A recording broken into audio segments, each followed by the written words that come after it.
대전, 세종, 충남 현안과 이슈를 진단하는 5시엔 대세남. 안녕하십니까. 5시엔 대세남 박명원입니다. 지난 월요일부터 지역의 주요 이슈들을 키워드별로 집중 인터뷰 다시 듣고 있습니다. 오늘은 그 세 번째 시간인데요. 위험의 외주화, 예산과 인력 부족, 갑질 등 안타까운 희생을 통해 우리는 현재 우리 사회, 노동 현장의 민낯을 마주하고 있습니다. 고 김용균 씨 사고 이후 많은 것이 달라졌다고 하지만 여전히 현장은 어둡고 위험하며 노동자들은 하청의 재하청으로 일하고 있습니다. 고용시간 보장과 노동시간 단축, 정규직 전환, 임금 인상, 그리고 노동자로서 마땅히 누려야 할 노동권, 건강권, 휴식권 보장을 위한 목소리를 높이고 있습니다.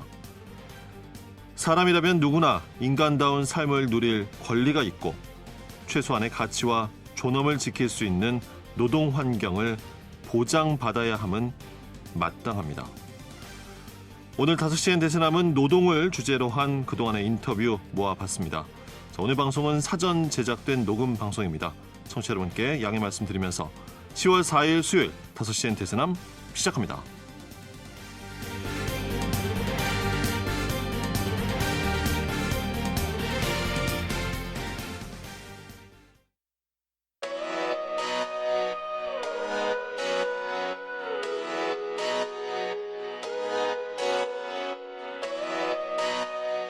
다섯 시엔 대세남은 여러분의 참여와 제보로 이루어집니다.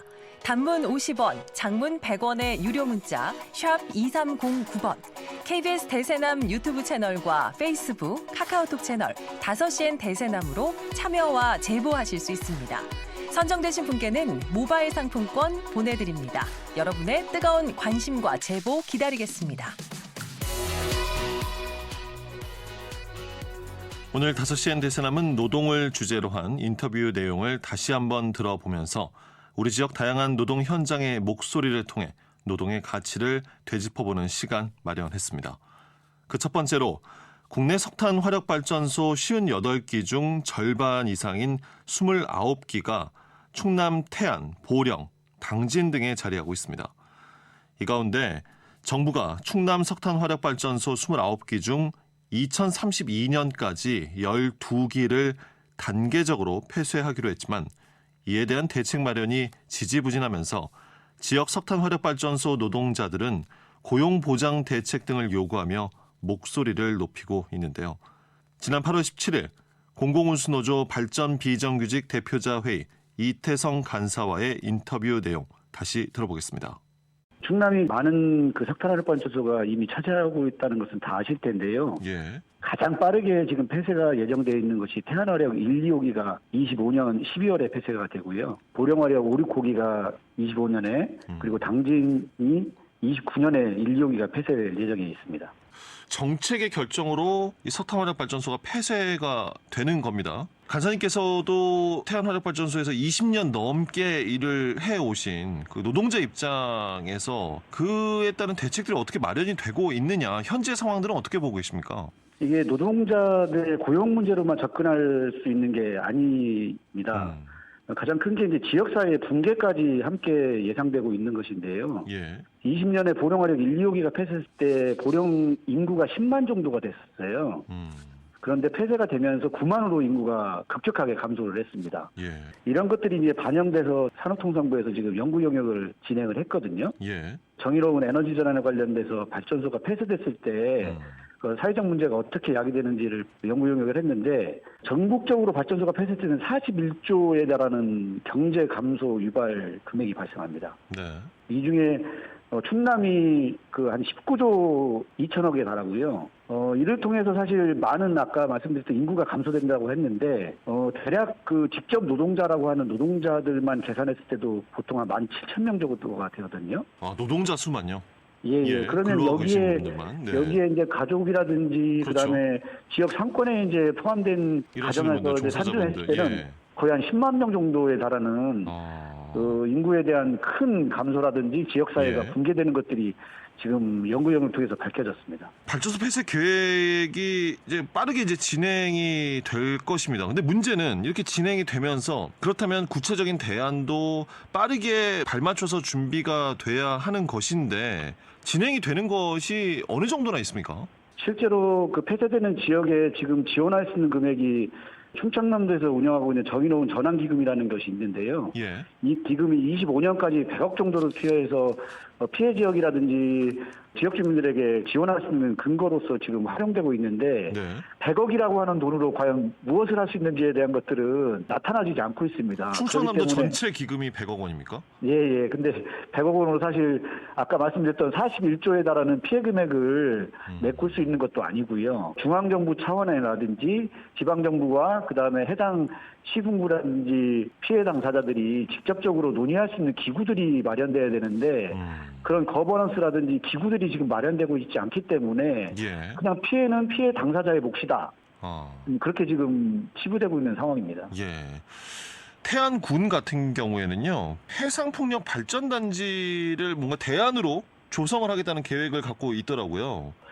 이 해상폭력이라는 것이 사실 크레진으로 가는 재생에너지로 가는 빠른 길인 것은 분명합니다. 그런 관점에서 봤을 때 그 제주도 사례가 참 고무적인데요. 예. 제주도는 제주도 특별자치법을 통해서 이 해상폭력을 제주시가 직접 운영하고 제주 해상공사를 만들어가지고 여기에서 노동자 취업이라든지 그다음에 여기에서 그 발생하는 이익을 지역 주민들과 함께 공유하는 제도를 지금 도입하고 있거든요. 예. 근데 이 해상폭력이라는 게 사실 피해를 어떻게 가늠할 수 없기 때문에 철저한 연구 영역도 필요하고 네. 이 해상폭력의 사실 가장 중요한 것이 석탄화발전소가 폐쇄되는 그 지역에 그 융합해서 함께 제도적인 장치를 마련하는 것들이 중요하거든요. 이 해상폭력이 사실 공공재의 역할을 지금 하고 있지 못하기 때문에 공공성을 중심으로 한 해상폭력단지를 만드는 과정도 함께 논의될 필요가 있다라는 그런 생각들을 좀 많이 가지고 있습니다. 결국은 이제 가장 중요한 근거가 될 수 있는 법안 마련일 겁니다. 지난 6월에도 여야 국회의원들이 석탄화력발전소 폐지 지역 지원에 관한 특별법 이게 발의까지는 되어 있고 지금 뭐 진척된 것이 있습니까? 국회의원 35명이 입법 발의를 했거든요. 예. 그리고 심지어 이제 국민의힘, 더불어민주당, 정의당 모든 여야 국회의원들이 입법 발의를 했고 예.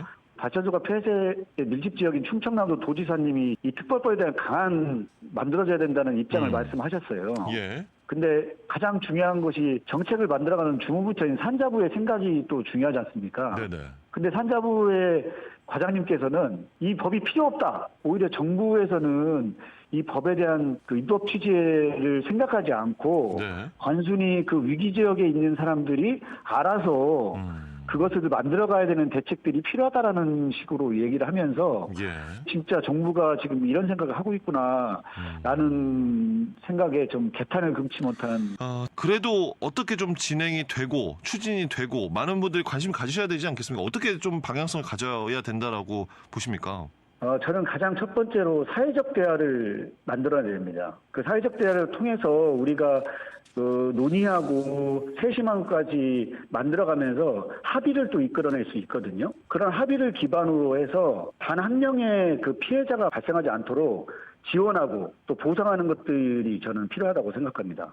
예. 이런 것들이 사실 법이 없으면 아무것도 안 되는 것도 분명한 사실입니다. 마지막으로 제가 말씀드리고 싶은 것은 이번에 태풍을 피해라든지 홍수라든지 산불이라든지 지구가 지금 너무 아프지 않습니까? 예. 예, 이 기후위기 시대에 사실 우리 세대는 미래 세대에게 지구를 지금 빌려 쓰는다고 저는 생각하고 있거든요. 예.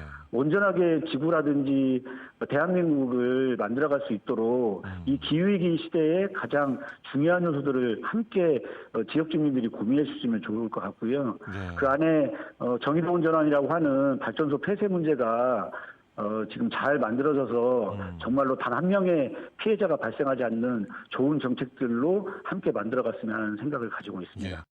전국 석탄화력발전소의 절반이 몰려있는 충남에서 이 석탄화력발전소 폐지에 따른 지원특별법 제정 논의가 활발합니다. 하지만 문제는 폐지 지역에 대한 구체적인 대안 없이 이루어지고 있다는 것입니다. 탈석탄 정책의 방향과 구체성을 제시하고 정의로운 전환을 하려면 우선적으로 지원특별법을 제정해 방안을 마련해야 한다는 지역 노동자들의 목소리는 지금도 계속되고 있는데요. 그렇다면 어떤 방향으로 정의로운 전환이 추진돼야 할지 지난 6월 12일 충남 인권교육활동가 모임 붓들의 정인식 활동가와 관련해 인터뷰 진행했습니다. 중앙정부나 지방정부나 지금 공통점이 있어요. 그 정의로운 전환이 무엇인지 제대로 이해를 하지 못하고 있거나 혹은 외면하고 있는 거 아닐까 이런 생각이 들 정도의 이제 행보를 보인다는 것이 공통점인데요. 중앙이든 지방정부든 정의로운 전환을 총괄하는 책임 단위가 사실 없습니다. 책임 단위가 없으니까 목표나 계획이나 이런 것도 설정이 되지가 않고 당연히 해당 지역 노동자라든지 주민들이 참여할 수 있는 이런 기회도 또 열어놓고 있지 않아요. 정부가 지금 산업위기가 되게 심각하기 때문에 이런 것과 관련해서 정의로운 전환 특구 이런 것들을 좀 지정하겠다라고 얘기하고 있지만 실제로 지금 지역에서 집행되고 있는 뭐 고용안정 선제 대응 패키지 이런 것들 보면 주로 노동자가 아니라 지원의 중심적 역할을 부여하는 것이 기업 중심이고 신사업을 보조하는 것들 좀 이런 것들 중심이기 때문에 사실 좋게 평가하기가 조금 어려울 것 같습니다. 지금 탈탄소 재생에너지 전환 이런 방향은 사실 거스를 수 없는 대세이잖아요. 그런데도 현 정부 들어서 오히려 재생에너지 비중을 줄이고 핵 발전을 늘리려고 하고 있다라거나 지금 민간 재생에너지 사업자로 인한 피해가 벌써부터 농촌에서 나타나고 있다. 이런 점들이 조금 지적이 되었습니다. 재생에너지 분야로 해서 자연스럽게 이제 고용이 갈 수 있다라고 하면 이제 뭐 물론 다 좋겠습니다만은 그게 이제 사실 담보할 수는 없는 부분이니까요. 그러면서 이제 또 정의로운 전환을 하면서 일해 오신 분들에 대한 뭐 직업 교육이라든지 뭐 재취업 교육 이런 것들이 당연히 좀 있지 않을까 싶은데 이런 대책들은 좀 구체적으로 나와 있습니까? 폐쇄 문제와 관련해가지고 고용안정 선제 대응 패키지라는 것들로 해서 재취업 교육이라든지 전직 교육들이 되고 있는 것들이 조금 있습니다. 조금이라는 건 뭡니까? 조금 있는데요. 사실은 그 지원의 대부분은 기업을 중심으로 하는 지원들이고 노동자들의 교육이나 재취업, 그다음에 전직과 관련한 것은 사실은 그냥 저희가 보기에는 약간 구색 맞추기 아닌가 싶을 정도로 굉장히 조금 소극적인 부분들이 조금 있는 것 같아요. 그리고 조금 말씀을 드리자면 되게 필요한 대책이에요. 지금 말씀하신 것처럼 여러 교육들이 잘 마련이 되고 한다면 되게 필요한 대책인데 순서가 조금 안 맞는다고 저희는 생각해요. 왜냐하면 이게 무슨 말이냐면 지금 직장이 폐쇄될 위기에 놓인 사람들이 있잖아요. 그렇다면 이 사람들이 지금 당장 원하고 있는 것이 무엇인지 그것이 교육이라면 어떤 교육이 필요한지 그걸 묻는 것이 순서겠죠.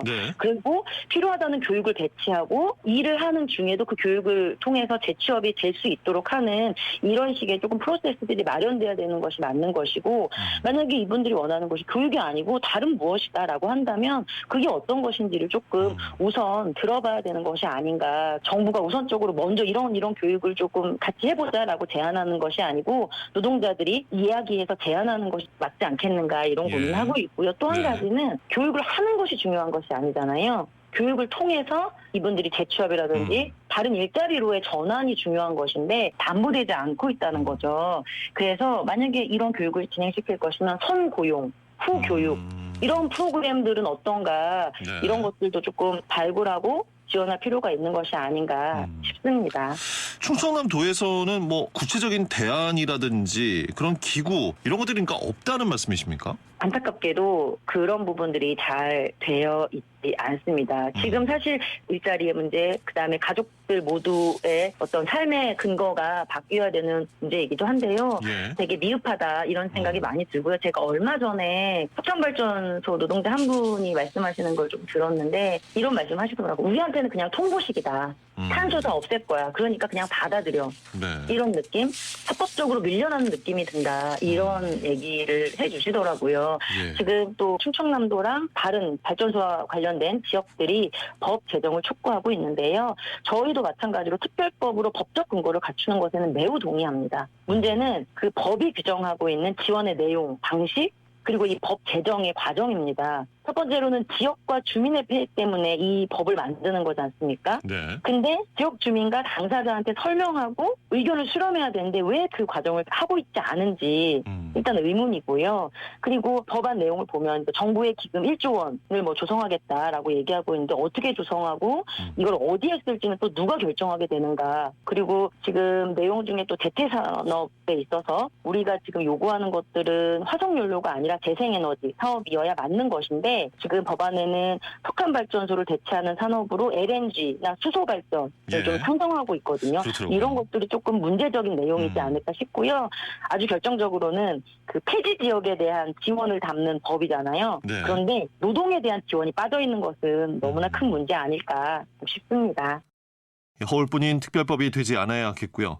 누구보다 석탄 화력발전소 폐쇄에 따른 지역 노동자들의 피해가 최소화될 수 있도록 직접적인 이해관계자들의 목소리는 물론 지역민들의 목소리도 함께 모아져서 그 누구도 남겨지는 이, 사라지는 이가 없었으면 합니다.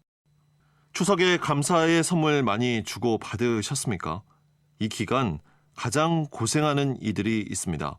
바로 택배 노동자들이죠. 택배 노동자들의 장시간 노동이 사회 문제로 대두되면서 택배 노동자의 휴식권 보장을 위해 지난 2020년부터 해마다 8월 14일을 택배 없는 날로 지정했습니다. 그래서 저희 5시엔 대세남에서도 지난 8월 10일에 택배 없는 날을 맞는 소감은 어떤지, 실제로 택배 노동자들이 이날만큼은 편히 쉴 수 있는 것인지 전국 택배노조 충청지부 이광우 조직국장에게 현장 상황을 들어봤습니다.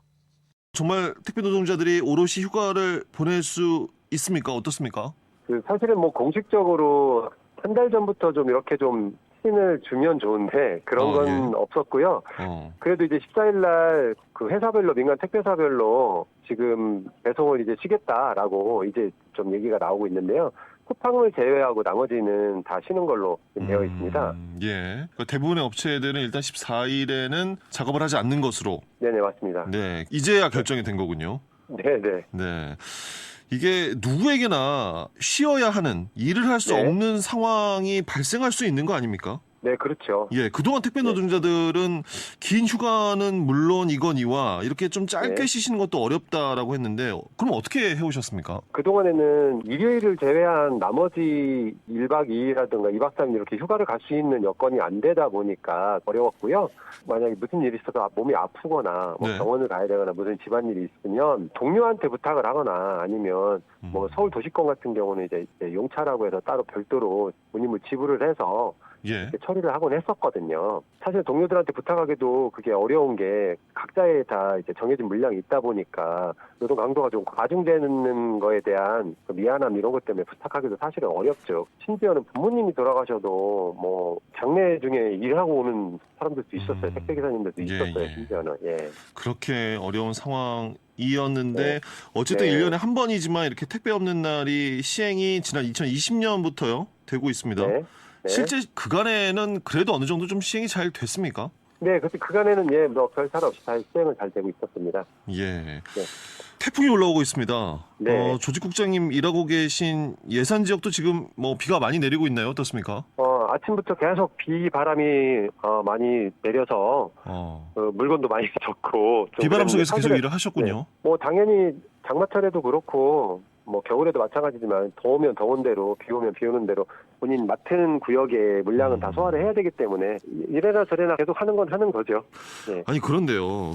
네. 법상으로는 이렇게 태풍 같은 이런 상황에서 그러니까 산업안전법에 네. 나와 있지 않습니까? 작업 중지하도록 네, 되어 맞습니다. 있는데 이것은 왜 안 되는 걸까요? 네, 그렇다면서 저희 이번에 폭염 때문에 작업 중지 명령을 요청해야 되는 거 아니냐라고 했던 날짜들이 며칠 있었어요. 예. 근데 이제 그럼에도 불구하고 그게 법적으로 어떻게 강제할 수 없다 보니 실제로 저희 현장에서도 어떤 분류 노동자가 화장실 다녀오다가 저혈당으로 쓰러지는 일도 있었고요.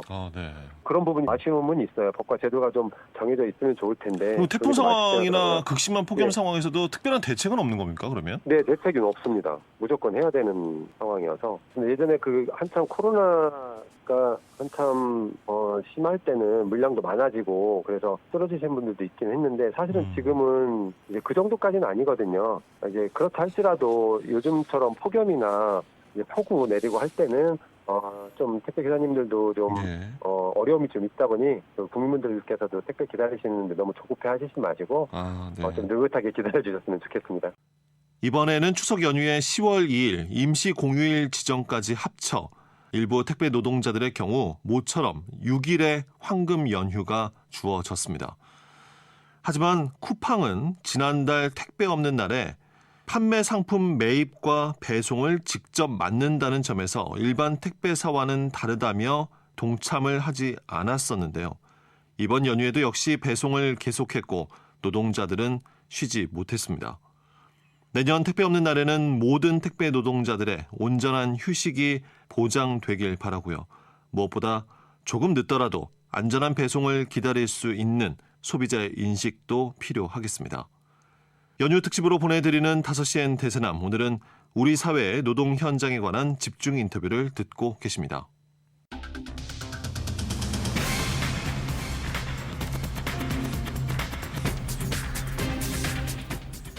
다섯 시엔 지역의 이슈와 현안을 진단합니다. 5시엔 대전, 세종, 충남 지역민의 목소리를 듣습니다. 5시엔 시사라디오, 5시엔 대세남이 있습니다. 가전 렌탈 시장은 계속 확대되는 추세로 2020년에 이미 40조 원을 넘어 2025년에는 100조 원에 달할 것이라는 전망입니다. 그에 비해 해당 시장에 종사하는 가전제품 방문 점검원들은 시간당 임금이 최저임금에도 못 미치는 4,520원 수준으로 매우 취약한 노동 환경에 노출돼 있는데요. 지난 8월 29일 민주노총 서비스연맹 전국가전통신서비스노동조합 코디코닥지부 대전지역본부 유승원 사무국장과 방문점검 노동자들의 노동환경 실태를 짚어봤습니다. 방문점검은 대다수는 근로계약서를 쓰는 것이 아닌 특수고용직 형태이지 않습니까? 네네네. 예. 특수고용직입니다. 예, 그러면 근로계약서가 아니고 위수탁계약서를 쓰게 되겠네요. 근로기준법 상으로 봤을 땐 노동자가 아니게 되는. 네네네. 다 처음에 들어오자마자 예. 위탁계약서를 맺고 들어와서 일을 합니다. 예. 그러면 기본급은 따로 정해져 있는 것이 없겠네요. 네. 정수기, 청정기, 비대 등 한 건 한 건당 점검하는데 점검하는 거에서 수수료가 발생하는데 그 한 개 한 개의 제품을 계정이라고 합니다. 예. 그 계정이 어떻게 보면 수수료, 임금. 점검 한 임금. 건당 수수료가 일정 금액이 지급이 되는 거군요. 네네네네. 월급이라고 보시면 돼요. 예. 그러면 하루 평균 아니면 월 평균 어느 정도나 점검을 하시나요? 지금 뭐 평균 200에서 250 계정 처리한다고 봤을 때 계정에 비대, 청정기, 정수기 등을 다 따졌을 때 평균 네. 수수료는 7,300원. 만일 230계정을 처리한다라고 하면 전금 수수료로 167만 9천 원 정도 받게 됩니다. 회사에서 지원받는 통신비와 업무상 사용비용 6만 5천 원 포함하면 예. 174만 4천 원을 받게 되는데 가장 최근에 조합원을 통해서 확인한 통상 업무 처리비로 사용되는 금액은 50%의 조합원이 주유비, 기름값만 10만 원에서 19만 원 정도 사용하고 있고 예. 차량보험료, 감가상각비로 차량 유지비 10만 원에서 20만 원 정도 사용하고 있고 또 주차비용에서 지불하는 금액이 만 원에서 3만 원, 그다음에 식대비로 12만 원에서 16만 원 정도, 통신비가 8만 원에서 12만 원 정도 사용하는 것으로 조사됐습니다. 그래서 업무상 사용 비용을 평균 낮게 잡아서 보면 46만 원에서 60만 원 정도를 사용하고 있다고 치면 예. 174만 4천 원에서 사업상 사용 비용을 평균 빼면. 46만 원 지출한다고 하면 한 달간 노동의 대가로 128만 4천 원 정도 받는 것으로 조사됐습니다. 예. 휴일이 거의 없이 일하시는 정도여도 이 정도를 소화를 해내시는 겁니까? 계정을 지금 평균 220 계정이라고 얘기를 했는데 예. 우리가 가장 최근에 계정을 몇 개 정도 처리하냐고 물어봤는데 네. 자가 관련이 많이 늘다 보고 그다음에 요즘에는 이제 그 무분별하게 코디 충원을 많이 하다 보니까 지금은 그 200개 정도 안 되는 코디가 55% 정도 됐습니다. 그러면은 월 수입 급여가 한 100만 원 초반 정도 수준밖에 안 되시는 분들도 있다는 말씀이시군요. 예, 많습니다. 영업을 못했을 때 점검 수수료만 가지고는 수입이 안 되면 회사는 영업을 해라. 그러니까 돈이 안 되지 않냐. 영업을 해라라고 하는데 요즘 같은 경기에 영업하기가 너무 하늘의 별따기라서. 그럼요. 구체적인 요구사항은 어떤 내용 담겨 있습니까? 국가에서 정한 최저임금은 저임금 노동자를 위한 보호제도잖아요. 그래서 대한민국 국민이면 최저임금 제도의 혜택을 누릴 수 있지만 특수고용직이라고 해서 보호도 못 받으니까 최소 계정을 보장하고 그리고 최저임금을 보장해 주라는 내용이 주 요구 사항입니다. 한 건 한 건 점검해서 수수료를 받지만 한 집을 가도 고객님 부재로 두세 번 찾아가서 헛걸음을 해도 그 시간과 교통비는 인정해 주지 않거든요. 그래서 우리도 최저임금을 보장해 주라고 요구하는 것이고 그러다 보니까 회사는 코디 한 명 한 명당 너무 많이 무분별하게 코디 충원을 하다가 보니까 계정 갑질도 너무 많이 일어나는 상황이라서 계정 갑질 중단하라 이런 요구도 하고 있습니다. 그러니까 기업, 그러니까 회사, 원청의 입장은 이 노동자들의 요구사항에 대해서 어떻습니까? 회사는 관리자와 월 초에 매월 협의해서 계정 조절이 이루어진다고 하는데 하지만 현실은 그렇지 않거든요. 협의는 허울 좋은 구실일 뿐이고 일방적으로 계정을 놓고 빼기를 매월 반복을 하고 있어요. 이게 어느 특정 지역만 그리 하는 게 아니라 전국적으로 일어나고 있는 사안이거든요. 이것을 계정 갑질이라고 하는데 이 계정 갑질이 발생하는 근본적인 이유는 우리 코디코닥이 생존본과 맞닿아 있는 문제임에도 코웨이는 계정의 회사 것이라고 말하면서 계정 조정은 회사 고유의 권한이고 구조적인 문제가 아니고 개별 관리자들의 일탈 행위로 치부하고 있습니다. 그게 문제인 것 같고 작년에 회사가 작년부터 업무 지원책으로 생산률 프로모션을 진행하고 있어요. 계정 대비로 주는 거라 생산률을 높인다는 이유로 계정을 뺐거나 코디가 소속돼 있는 지국의 조직장들에게 코디 신규 인원 충원 시 평가 점수를 또 올려주고 있어요.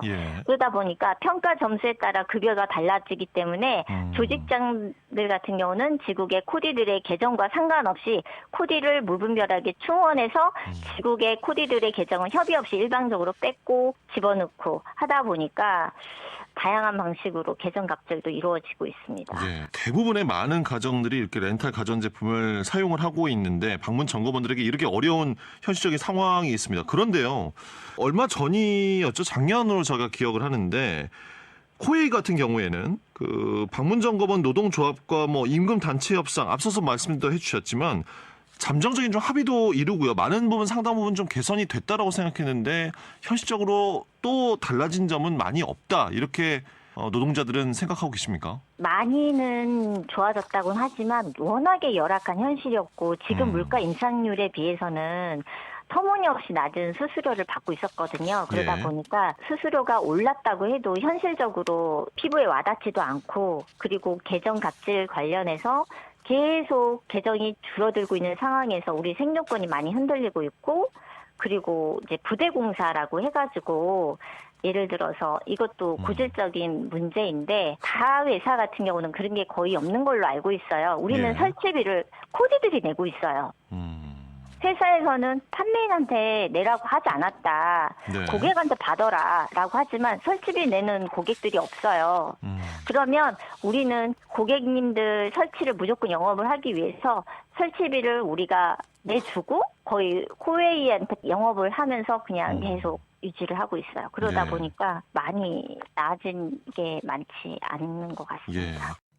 들으신 것처럼 단체 협상 합의도 이루어졌지만 실제 현장에서는 일방적인 계약 해지며 소위 계정 갑질이라 불리는 일감 뺏기, 초저임금 노동, 업무상 사용비용 자부담, 그리고 수당 되물림 등의 사례가 빈번합니다.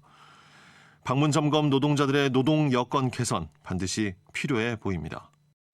불합리, 불공정한 요구, 인격적 모독, 폭언, 욕설, 지속적이고 반복적인 항의, 바로 콜센터 노동자들의 얘기입니다.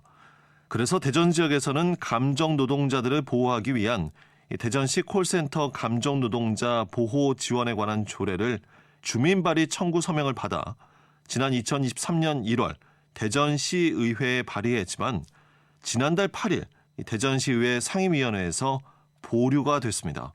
지난 9월 12일에 주민발의 공동대표인 진보당 대전시당의 정현우 위원장에게 관련한 상황과 배경을 들어봤습니다. 저임금과 노동인권 사각지대에 놓인 2만여 명에 달하는 콜센터 감정 노동자들을 보호하고 지원하기 위해 9,812명의 대전 시민의 서명으로 주민 발의가 되었습니다. 예. 대전시의회는 형평성, 상위 법령과의 충돌 문제 등을 이유로 부결 입장을 정했었거든요. 사실 저희가 발의한 원안대로 통과되면 좋겠지만 이대로 부결되면 예. 2만 명의 콜센터 노동자들의 고통이 멈추지 않고 이미 포괄적이어서 한계가 명확한 감정노동자 지원 조례라도 어떻게든 개정을 해서 조금이라도 방안을 마련할 수 있도록 대전시 의원들에게 대화를 요구했습니다. 예. 그리고 저희가 대화의 전제 조건으로 진실성을 보장하려면 우선 주민 발의안을 보류하고 이해 당사자들과 충분한 논의를 하자고 요구했고 다행히 이것이 받아들여진 것입니다. 예. 폐기만은 막았으나 한시름 놓은 거죠. 그러니까 부결이 될 수 있는 상황에서 폐기되는 것만큼은 막기 위해서 보류를 요청했고 그 답을 받으셨다는 거군요. 네, 그렇습니다. 예. 대전시의회의 그 부결을 네. 하려고 했던, 그러니까 결국에 이제 네. 보류가 됐습니다만 그 입장은 이렇습니다. 현재 뭐 대전시 감정노동자 보호 조례, 뭐 대전시 네. 노동권익센터 조례, 대전시 컨택센터 육성 및 유치에 관한 조례 등 이 감정 노동자들을 위한 조례가 다수 이미 존재하고 있기 때문에 네. 특정한 하나의 직군만을 위한 조례는 되레 형평성 시비까지도 나올 수 있어 신중하게 검토해야 한다. 이렇게 입장을 정리할 수 있을 텐데 어떻게 네. 받아들이십니까? 이게 말이 안 되는 게요. 2016년 제정한 컨택센터 육성 및 유치에 관한 조례가 있어요. 예. 이 조례의 핵심은 첫 번째로 컨택센터 운영기업의 인허가와 인력 알선을 위한 행정 지원을 하기 위해 전담 공무원을 둘 수 있고요. 네. 둘째는 설비 투자, 임대료, 임금 등의 보조금을 기업당 15억 미만으로 지원할 수 있게 되어 있어요. 네. 특정 사용자 단체를 지원하기 위해 조례를 만들어 지원하면서 왜 감정 노동자의 다수를 차지하는 콜센터 노동자들을 보호, 지원할 수 없다는 건지 저희는 도저히 납득이 안 갑니다. 예. 대전시야말로 형평성 있는 행정을 하지 않겠다라고 말씀드릴 수 있습니다. 예. 그리고 기존 감정 노동자 지원 조례에서는 1년에 한 번 실태 조사를 하여 3년마다 근로환경 개선 계획을 마련하게 되어 있어요. 네네. 그런데요, 감정 노동자 직군이 엄청 다양합니다. 그래서 실제로 공공부문, 요양보호사, 보건복지 사례관리사, 보육교사, 생활가전 서비스, 콜센터 노동자 6개 직군에 대해서 6년 동안 실태조사를 했어요. 예. 이러니 당연히 콜센터 감정 노동자들에 대한 대책이 나올 수 없는 상황입니다. 대전시회가 현실을 몰라도 너무 모르고 있습니다. 예. 기존에 있는 조례들은 각각의 직군에 있는 감정 노동자들을 보호하기 어려운 것이 현실적으로 맞다 이런 주장이신 거군요. 그렇죠. 왜냐하면 포괄적으로 되어 있기 때문에 예. 그 조례에 의해서 매년 실태 조사를 하게끔 돼 있어요. 그러다 네. 보니까 형평성 때문에 이번에는 보육교사, 다음에는 요양보호사 이런 네네. 식으로 돌아가면서 하게끔 되어 있어요. 그럼 최소한 돌아올래도 6년이 지났는데도 아직 콜센터 감정 노동자는 아직 조사조차 못하고 있습니다. 매년 한 분야밖에 할 수 없는 것이 큰 그렇죠. 문제다. 예, 예산이 너무 부족합니다. 직접 이제 주민 발의를 통해서 이 조례를 제정하기로 하고 서명까지 받아서 추진을 한 콜센터, 앞서 이제 뭐 컨택센터 육성 및 유치에 관한 조례도 있었지만 이게 이제 콜센터를 얘기하는 거니까요. 네네. 콜센터 감정 노동자들을 보호하고 지원하기 위한 조례, 이게 반드시 필요한 이유, 특히나 대전에서 제정이 돼야 하는 이유가 있겠습니까? 대전광역시 컨택센터 협회에 등록된 업체만 해도 135개가 되고요. 그리고 여기에 상당사만 18,000명 됩니다. 협회 미등록 업체까지 하면 2만 명이 훌쩍 넘습니다. 예. 대부분의 노동자들이 하청 영역 근로자로 비정규직이에요. 그러다 보니까 고용 불안에 시달리고 있고요. 휴게 시간도 제대로 보장받지 못하고 폭언, 성적 불쾌감으로 엄청난 고통을 수반하고 있습니다. 매일 출근길이 아니라 지옥길을 걷는 셈이에요. 예. 이래서 사실 저희가 주민발의 조례를 한 거고요. 이 조례의 골자의 핵심은 대전시가 컨택센터의 행정지원과 재정 지원을 하고 있는 만큼 이 조건으로 고용 안정과 노동 인권을 요구하라는 것입니다. 이걸 안 지키면 행정 지원이나 재정 지원을 하지 말라는 것입니다. 네. 그리고 매년 실태 조사에서 보호 및 지원 대책도 마련하라. 지극히 상식적이고 쉬운 문제임에도 불구하고 하지 않는 것을 저희는 좀 의문이 들고 있는 실정입니다. 예. 구체적으로 그러면 이제 보호를 위해서 어떻게 해라라는 게 이 조례에 담기고자 하는 내용일 텐데요. 네네. 일단 그 대전에 살고 있는 2만 명, 약 2만 명이 이 콜센터에서 상담사로 감정 노동자로 일을 하고 있다라는 것인데 대전시 네. 콜센터 감정 노동자 보호 지원 조례 어떤 내용들이 담겨 있는 겁니까? 우선은 이분들이 화장실도 못 가는 다반사고요. 허락받고 화장실 가거나 심지어 핸드폰도 수거하는 단체가 있어요. 병가나 월차도 제대로 쓰지 못하고. 근데 이런 것에 대한 실태 조사를 매년 실행해 보면 얼마나 심각한지 알 수 있지 않을 겁니까? 네네. 그렇게 하고 3년마다 근로환경 개선 계획을 제출해서 이대로 진행을 하자는 겁니다. 또 이것을 실제로 진행하려면 콜센터 감정노동자 지원센터를 설립해서 전문적인 사람들이 지원할 수 있도록 하자는 겁니다. 그리고 또 하나는 컨택센터에 행정, 재정 지원을 하는 만큼 이거를 잘 지키지 않았을 경우에는 지원을 하지 말라고 요구하는 것입니다. 네. 네. 그러니까 정리해 보면 대전에 콜센터 네. 기업들을 많이 유치했고 그만큼 네. 이제 많은 분들이 일을 하고 있으니 실태 조사도 하고 현황 조사도 해서 이들을 또 도울 수 있고 보호할 수 있는 방안도 마련하자 이렇게 좀 정리를 하면 되겠습니까? 네, 맞습니다. 네. 예. 위원장님 근데 네. 이 콜센터 노동자들의 근로 환경이 뭐 열악하다는 것은 뭐 많은 보도로도 전해지는데 왜 이렇게 좀 달라지기 어려운 거겠습니까? 대부분이 용역근로 하청 근로자예요. 그러니까 원청사는 첫 번째로는 저비용이고요. 두 번째는 발생하는 문제에 대해서 책임지지 않기 위해서 하청 용역근로, 파견근로를 적극적으로 활용하고 있습니다. 그러다 보니까 원청은 실적 경쟁을 유도하고 있고요. 수많은 우리 콜센터 노동자들은 실례로 이렇게 얘기합니다. 안녕하세요. 국민은행 상담사 땡땡땡입니다. 용역회사 소속이지만 이 멘트가 주는 함의가 엄청납니다.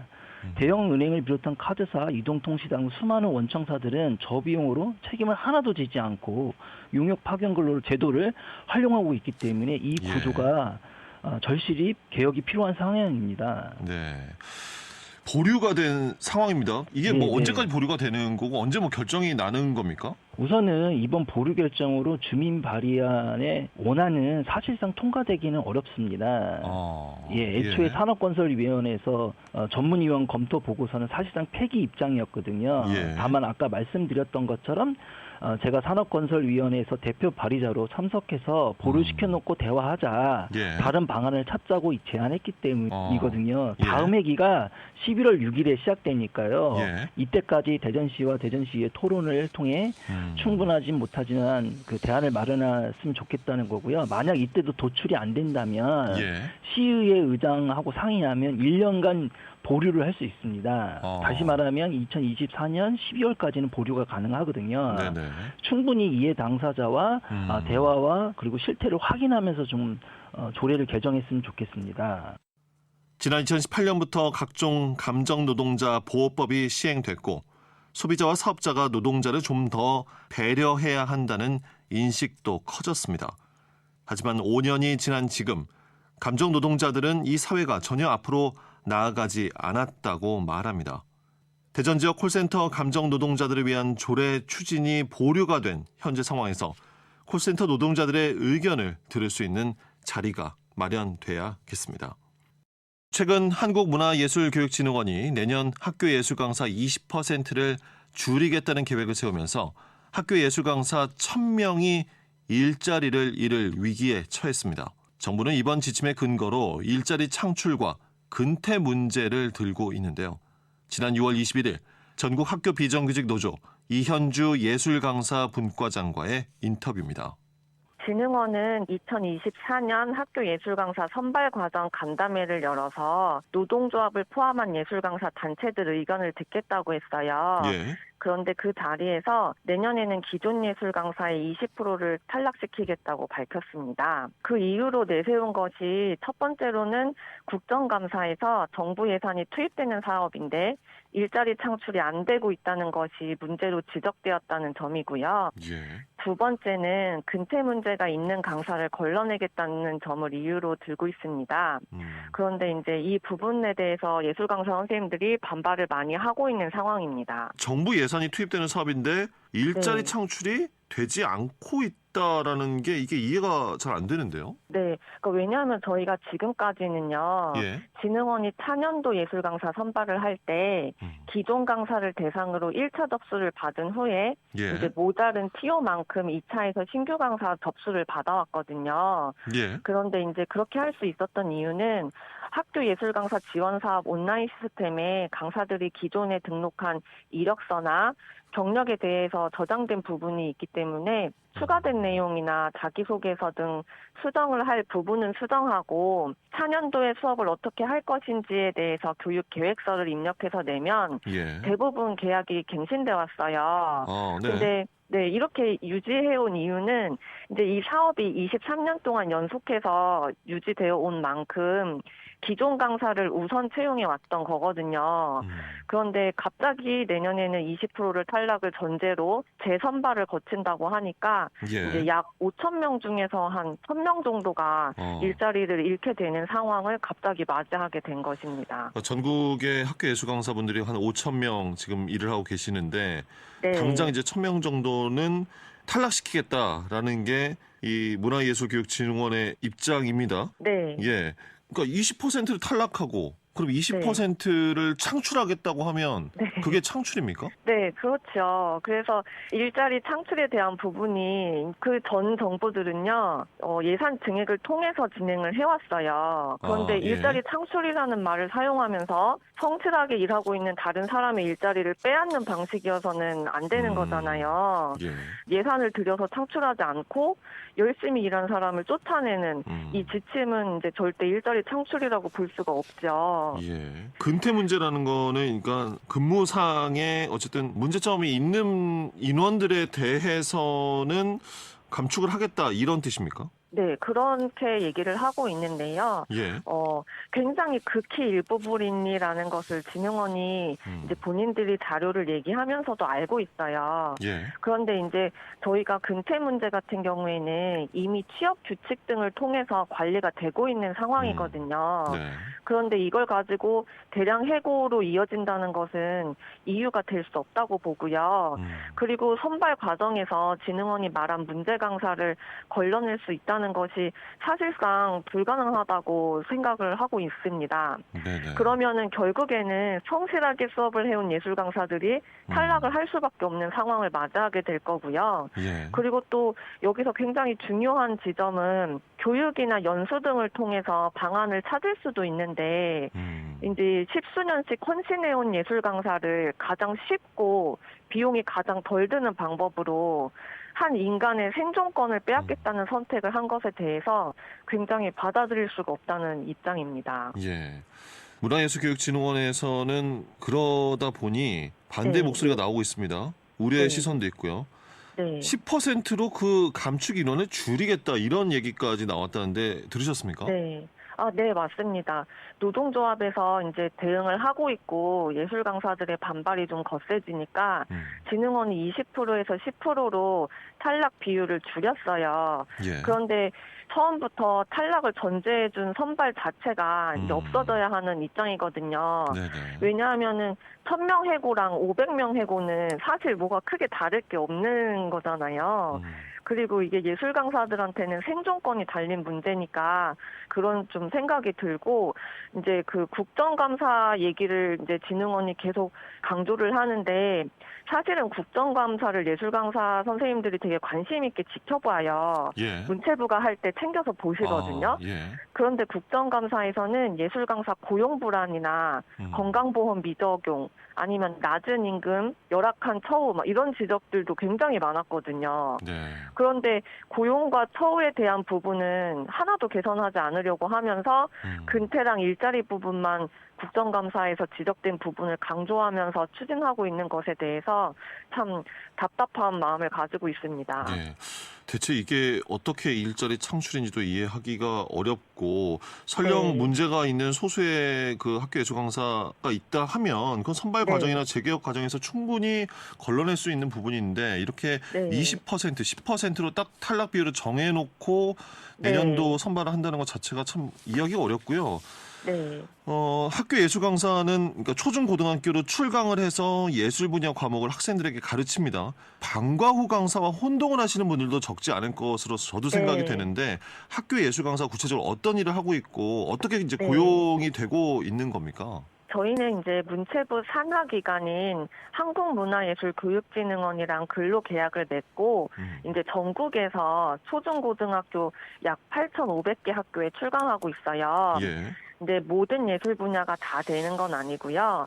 국악, 연극, 무용, 만화 애니메이션, 공예, 디자인, 영화, 사진 8개 분야에서 이제 전국적으로 5,021명의 선생님들이 활동을 하고 있습니다. 네. 그리고 이제 23년이나 진행되어 오고 있는 사업인데 이제 지금 말씀하신 것처럼 아직도 방과 후 강사랑 혼동하시는 분들이 많으시거나 예. 아니면 설명을 드려도 예술 강사라는 직종이 있는지도 모르는 분들이 꽤 많은데 이제 사실은 이렇게 세상에 알려지지 않았다는 것 자체가 이제 우리 사회에서 예술 강사들의 위상을 나타내는 좀 서글픈 그런 상징적인 부분이 아닐까 싶기도 합니다. 예. 일단 계약이나 처우가 굉장히 열악한 상황이에요. 그래서 초단 시간 근로자로 한정이 돼 있어서 강사들 월 평균 급여가 약 100만 원 안팎 정도밖에 안 되고요. 직장 건강보험도 안 되고 퇴직금이나 주휴수당 등에도 적용되지 않고 있습니다. 예. 그리고 최대 10개월 계약직을 반복하고 있어서 좀 일상적인 고용 불안에 계속 시달리고 있는데 이런 상황에서도 예술 강사들은 아이들이 이제 우리를 통해서 예술을 접하고 꿈을 키울 수 있는 과정을 우리가 함께하고 있다는 사명감으로 지금까지 이렇게 버텨온 거거든요. 예. 그런데 진흥원이 갑자기 이제 이렇게 지금까지 버텨온 이 선생님들을 탈락시키겠다고 하니 이제 반발이 심할 수밖에 없는 상황인 겁니다. 네. 그 이현주 분과장님께서는 예술 강사 활동하신 지 몇 년 정도 되셨습니까? 저는 16년째 이제 학교에서 만화 애니메이션을 가르치고 있습니다. 아니 그러면 16년째 이 문체부 산하인 한국문화예술교육진흥원이라는 공공기관에 소속이 돼서 계약을 네. 갱신하고 학교로 이제 파견이 되고 있는데 네. 16년째 그러면 1년도 아닌 10개월로 계약을 해 오신 겁니까? 네, 지금까지 그렇게 해왔는데 그 이유도 이제 참 사유가 되게 많아요. 비용 절감을 하려는 목적으로 보이는데 예. 왜냐하면 초단 기간으로 한정해 놓은 것도 같은 이유인데 이제 주휴수당이나 퇴직금, 상여금, 사대보험 같은 거는 사실 사용자의 의무잖아요. 예. 그런데 이제 이렇게 초단 기간으로 한정해 놓고 단기 계약직을 유지하면 그런 것을 제공할 의무에서 합법적으로 벗어날 수가 있는 거예요. 그리고 또 이제 10개월은 겨울방학을 뺀 기간이거든요. 예. 그런데 이제 강의 시간만을 업무로 인정하고 있기 때문인데 사실 3월 첫 개강하는 날에 수업을 하려면 3월 이전에 겨울방학에 학교 배정을 받아야 되고 네. 학교랑 시간표 협의를 하고 그리고 수업을 미리 계획해놓고 준비를 해놔야 3월 첫 수업이 가능하잖아요. 그렇죠. 그래서 이제 현실적으로는 방학에도 일을 하는 셈인데 이 부분은 노동으로 인정을 하고 있지 않는 겁니다. 예. 그래서 1년도 아닌 10개월 단위의 계약이 계속 반복이 됐고 있다라는 건데요. 네. 근데 보면요. 지난 2021년에 예술 강사들의 고용 불안 등을 개선하기 위해서 문화예술교육지원법이 개정이 됐습니다. 네, 맞습니다. 근데 개선이 실질적으로는 된 부분이 그럼 없는 겁니까? 아, 네. 저희도 문화예술교육지원법을 개정을 하면서 학교 예술 강사가 정의가 되고 한국문화예술교육진흥원을 예술 강사의 사업주로 명시되면서 이제 학교 예술 강사의 지위가 좀 안정되거나 아니면 조금 더 이 사업 자체가 안정적으로 체계적으로 추진되면서 좀 나아지는 부분이 있을 거라고 기대를 많이 하고 있었어요. 예. 그런데 시행령을 만드는 과정에서도 좀 예술 강사들의 의견을 충분히 반영을 하지 못했고요. 그리고 시행령에는 10개월 이내로 계약할 수 있다라는 문구가 딱 들어가 버린 거예요. 그리고 심지어 재계약에 대한 명시도 되어 있지 않았습니다. 그러니까 어떻게 보면 고용 불안을 더 확고하게 한 셈이라고 할 수가 있는데요. 이제 이 부분이 이제 저희가 납득이 안 되는 부분은 대부분의 예술 강사 선생님들이 길면 23년을 한 해도 쉬지 않고 예술 강사를 하고 있는데 이게 사실이고 현실이잖아요. 예. 그런데 이 현실조차도 반영되지 않는 법이 된 거라고 할 수 있겠습니다.